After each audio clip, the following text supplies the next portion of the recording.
Hello friends, improvement examination വരാനായിരിക്കുന്നു.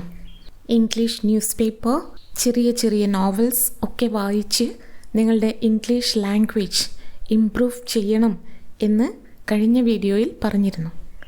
ഏറെക്കുറെ നിങ്ങളുടെ ഭാഷ ഒന്നുകൂടെ മെച്ചപ്പെട്ടിട്ടുണ്ടാകും എന്ന് വിശ്വസിക്കുന്നു. നിങ്ങളുടെയൊക്കെ ആവശ്യപ്രകാരം നമ്മളുടെ ഇംഗ്ലീഷ് ഇംപ്രൂവ്മെൻറ്റ് ക്ലാസ്സുകൾ തുടരുകയാണ്. നിങ്ങളുടെ അഭ്യർത്ഥന മാനിച്ച് മലയാളവും ഇംഗ്ലീഷും കൂട്ടിക്കലർത്തിയാണ് ഇനിയുള്ള ക്ലാസ്. എന്തായാലും +1 ചോദിക്കുന്ന ഒരു ചോദ്യമാണ് അപ്രീസിയേഷൻ ഓഫ് എ പോം. അതിനെക്കുറിച്ച് വിശദമായ ഒരു വീഡിയോ ചെയ്തിട്ടുണ്ട്. നിങ്ങൾക്ക് ഏവർക്കും അത് മനസ്സിലായിട്ടുണ്ടാവും എന്ന് പ്രതീക്ഷിക്കുന്നു. ഇനി നമ്മൾ ചെയ്യാൻ പോകുന്നത് നമ്മുടെ ടെക്സ്റ്റ് ബുക്കിലുള്ള എല്ലാ പോയംസും 1 by 1 ആയിട്ട് ഡിസ്കസ് ചെയ്യാണ്. ഒരു ദിവസം ഒരു പോയം എന്ന നിലയിലായിരിക്കും നമ്മുടെ revision.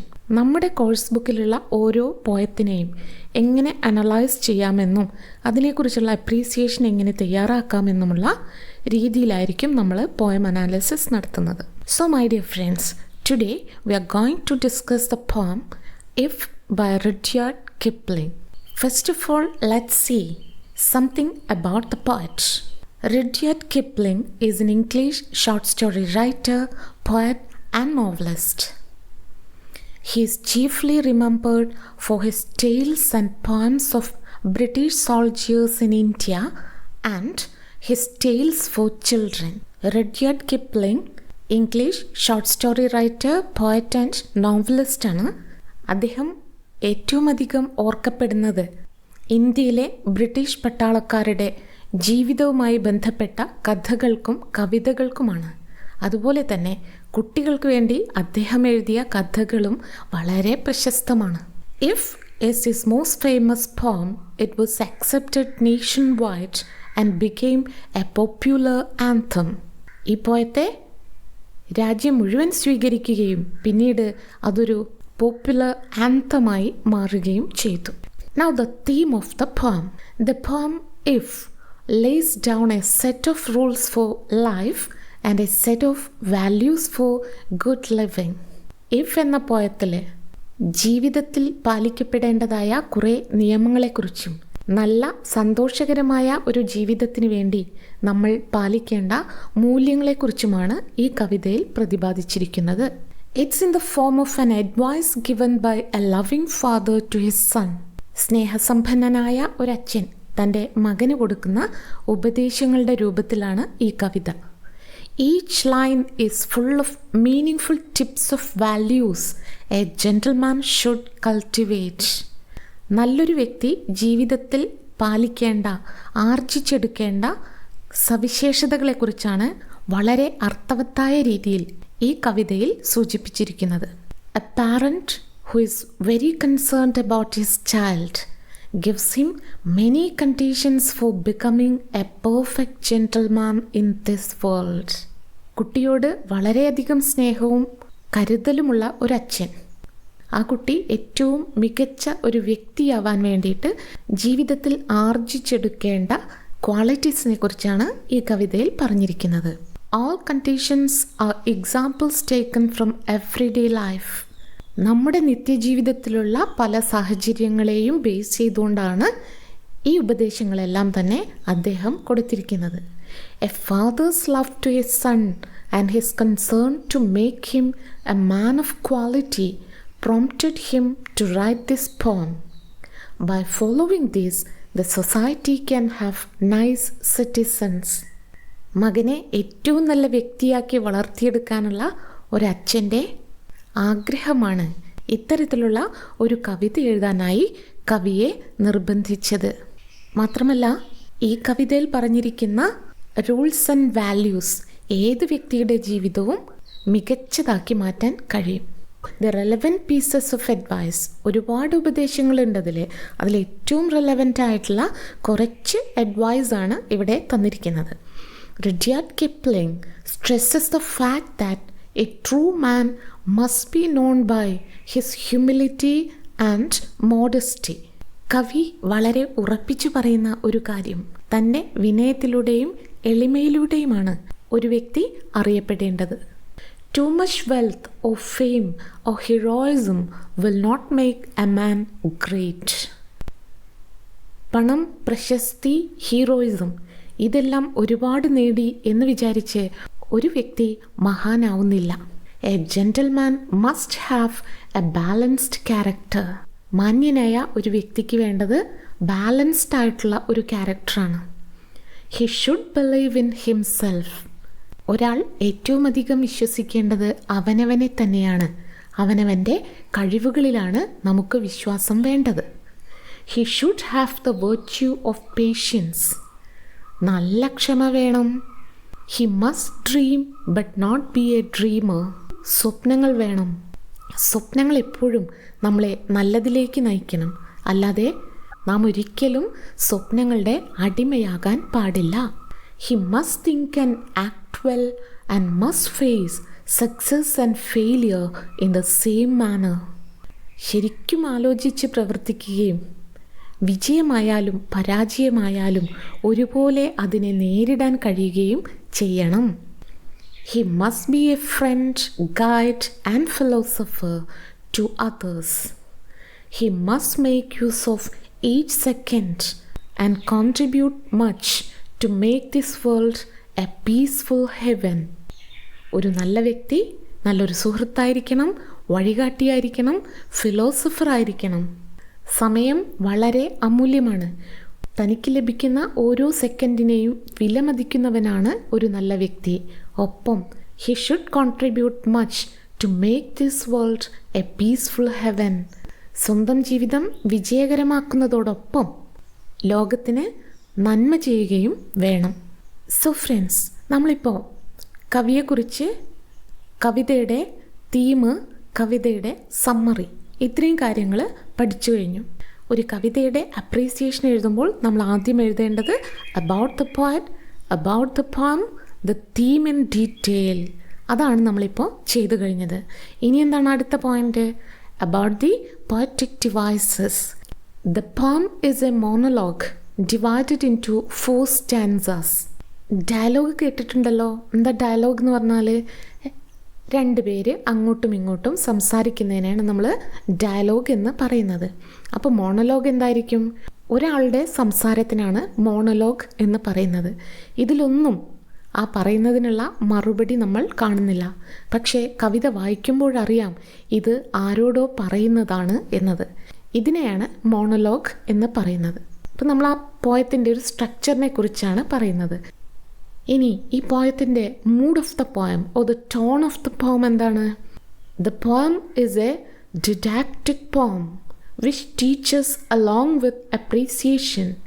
It's full of a father's love to his son and deals with the foundations for making a perfect gentleman in the society.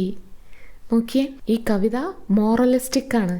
നമുക്കൊരുപാട് മോറൽസ് തരുന്ന, ഒരുപാട് നല്ല കാര്യങ്ങൾ പഠിപ്പിക്കുന്ന ഒരു കവിതയാണ്. Okay, now the sound effects. Sound effects എന്ന ഭാഗത്ത് നമ്മൾ എന്തൊക്കെ എഴുതണം? റൈം സ്കീം, അലിട്രേഷൻ, എസോണൻസ് തുടങ്ങിയ കാര്യങ്ങളാണ് എഴുതേണ്ടത്. In this poem the poem has A specific rhyme scheme AB AB CD CD. That's the rhyme scheme of the poem except in the first stanza, which are the figures of speech used in this poem. The poet uses a lot of metaphors, personifications and symbols to express his ideas. Metaphors, personifications and symbols ഒരുപാട് ഉപയോഗിച്ചിട്ടുണ്ട് അദ്ദേഹത്തിൻ്റെ ആശയം വ്യക്തമാക്കുന്നതിന് വേണ്ടി. Example, unforgiving minutes is a metaphoric expression for time that passes away. സമയം ആരെയും കാത്തു നിൽക്കാറില്ല, അതങ്ങനെ കടന്നുപോയിക്കൊണ്ടേയിരിക്കും. ഈ ഒരു ആശയം വ്യക്തമാക്കാൻ വേണ്ടിയാണ് അദ്ദേഹം അൺഫോർഗിവിംഗ് മിനിറ്റ്സ് എന്ന് ഉപയോഗിച്ചിരിക്കുന്നത്. The next figure of speech used here is personification. Triumph and disaster are personified as two impostors or uninvited guests. ക്ഷണിക്കപ്പെടാത്ത അതിഥികളായിട്ട് ട്രയംഫിനെയും ഡിസാസ്റ്ററിനെയും പെർസോണിഫൈ ചെയ്തിരിക്കുന്നു. തേർഡ് സ്റ്റാൻസയിൽ Will says to hold on. Will is personified as a person to encourage us not to give up. തോറ്റുപോകും എന്ന് തോന്നുന്ന നിമിഷത്തിൽ പലപ്പോഴും നമുക്ക് ധൈര്യം തരുന്നത് നമ്മുടെ സുഹൃത്തുക്കളോ രക്ഷിതാക്കളോ ഒക്കെയാണ്. അതുപോലെ ഇവിടെ ദ വില്ലാണ്, മനസ്സാണ് എന്ത് പറയുന്നത്, ഹോൾഡ് ഓൺ, പിടിച്ചു നിന്നോളൂ, തോൽക്കല്ലേ എന്ന് പറയുകയാണ്. personification. Many symbols are used in this poem. Example, knaves symbolize dishonest and crooked people. യാതൊരു സത്യസന്ധതയുമില്ലാത്ത വക്രബുദ്ധിക്കാരായ ആളുകൾ എന്നതിന് വേണ്ടിയിട്ടാണ് ഇവിടെ നെയ്വ്സ് എന്ന വാക്ക് ഉപയോഗിച്ചിരിക്കുന്നത്. Nerve and sinew, strength and support, കരുത്തിനെയും സപ്പോർട്ടിനെയും സൂചിപ്പിക്കാൻ വേണ്ടിയിട്ടാണ് നെർവ് ആൻഡ് സിന്യൂ എന്ന് ഉപയോഗിച്ചിരിക്കുന്നത്. Then crowd symbolises common people, സാധാരണക്കാരായ ജനങ്ങളെ സൂചിപ്പിക്കാൻ വേണ്ടിയിട്ടാണ് ക്രൗഡ്സ് എന്ന വാക്ക് ഉപയോഗിച്ചിരിക്കുന്നത്. Now the language used. The language is highly intellectual and full of meanings. അല്ലേ? വളരെ ബുദ്ധിപരമായ പ്രയോഗങ്ങളും അർത്ഥവത്തായ രീതിയിലുള്ള അവതരണവും കൊണ്ട് ഈ കവിത ഏറെ മനോഹരമായിരിക്കുന്നു. The poem is highly inspiring and motivating. It leads a person to become a perfect man. വളരെയധികം ഇൻസ്പിറേഷൻ നൽകുന്ന ഈ കവിത വായിച്ചാൽ ഏതൊരാളും പെർഫെക്റ്റായ മനുഷ്യനായി തീരും. So that's a poem If. Now my dear friends, you please try to write the appreciation of the poem. ഞാൻ ഈ തന്ന പോയിൻറ്റ്സ് തന്നെയാണ്, പക്ഷേ അത് നിങ്ങളുടേതായ ഒരു സ്റ്റൈലിലേക്കും നിങ്ങളുടേതായ ഒരു ഭാഷയിലേക്കുമൊക്കെ മാറ്റി ഒന്ന് മോഡിഫൈ ചെയ്തുകൊണ്ട് ഒറ്റയ്ക്കൊരു അപ്രീസിയേഷൻ തയ്യാറാക്കുക. Take it as A practice. നമ്മുടെ ടെക്സ്റ്റ് ബുക്കിലുള്ള 5 കവിതയും നിങ്ങൾ അപ്രീസിയേഷൻ എഴുതി ശീലമായി കഴിഞ്ഞാൽ പബ്ലിക് എക്സാമിന് ചോദിക്കുന്ന നിങ്ങൾ ഇതുവരെ കാണാത്ത ഒരു കവിത അതിൻ്റെ അപ്രീസിയേഷൻ എഴുതുക എന്ന് പറഞ്ഞാൽ ബുദ്ധിമുട്ടേ ഉണ്ടാവില്ല. So please try to prepare an appreciation by yourself. Okay? Hints ഇവിടെ തന്നിട്ടുണ്ട്. The first paragraph you should write about the name of the poem and poet. കവിയെക്കുറിച്ചും കവിതയെക്കുറിച്ചുമാണ് 3-4 സെൻറ്റൻസ് ഫസ്റ്റ് പാരഗ്രാഫിൽ എഴുതേണ്ടത്. എഴുതാൻ തീരെ ബുദ്ധിമുട്ടുള്ളവർക്ക് വേണ്ടി ഇവിടെ ഞാൻ the poem dash written by dash ആ രീതിയിൽ എഴുതിയിരിക്കുന്നു. അപ്പോൾ ദ പോയം ഡാഷ് എന്നുള്ളിടത്ത് you have to write if written by Rudyard Kipling. അതിനുശേഷം തീമിനെ കുറിച്ച് എഴുതുക. The theme of the poem you can write 2 or 3 sentences. That is in the second paragraph.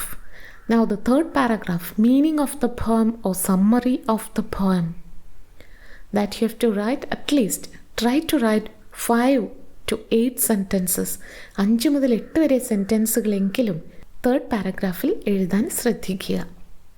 Now the fourth paragraph, that is poetic devices used.